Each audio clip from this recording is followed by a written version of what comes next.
Well, let me clarify one point. In both the case of Pakistan and Bangladesh, I don't know what the CIA role was per se, but it was a U.S. government role, almost surely in Pakistan, and quite possibly in Bangladesh. So Okay. the face of this is actually the State Department in this case, the Assistant Secretary of State for South and Central Asia, Donald Lu, who was playing, it seems, in the region of South Asia, the role that Victoria Nuland used to play in regime change operations in Eastern Europe, Ukraine. And what that means is that there is a general pattern where the CIA is typically the lead, but not necessarily the lead, where the U.S. government decides it doesn't like another government, so it will bring it down.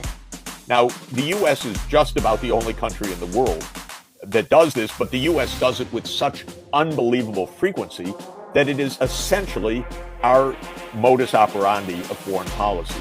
Instead of diplomacy, instead of trying to find a means of coexistence, the U.S. pursues what we call regime change.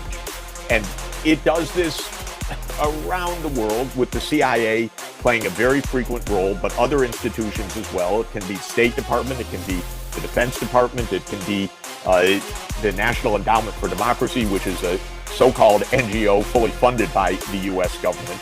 But it all means that the U.S. is using supposedly deniable means to determine other countries' governments. Sometimes it's by fomenting a literal military coup, and sometimes by an assassination, sometimes by marching a president out of his office and onto a CIA unmarked airplane and flying him halfway around the world, as the United States did when it deposed the president of Haiti.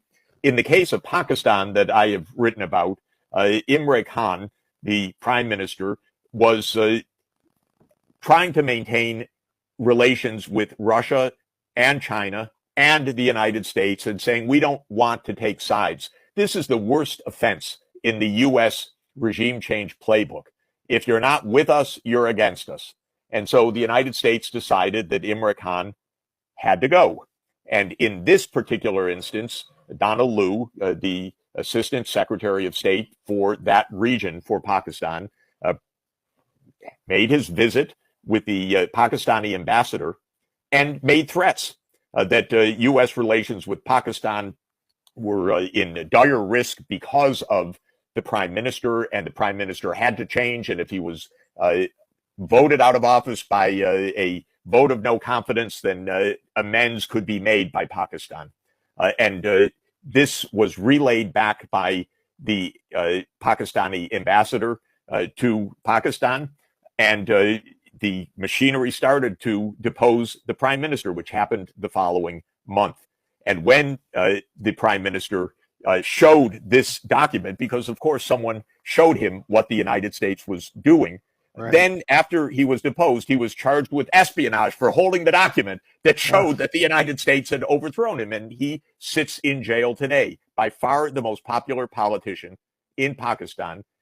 Even after he was thrown in jail and his party was outlawed, his supporters won an overwhelming victory at the ballot box. And then the military had to fake the vote count. And the United States said, yes, great results. And so they kept him out of power that way. Now, when it comes to Bangladesh, which is another South Asian country, the government that was thrown out in protests by students recently, no doubt had fomented reasons for protest, but the United States often stokes such protests and takes advantage of them. There's even a name for this phenomenon called color revolutions. It's real. I've seen a lot of it. This is what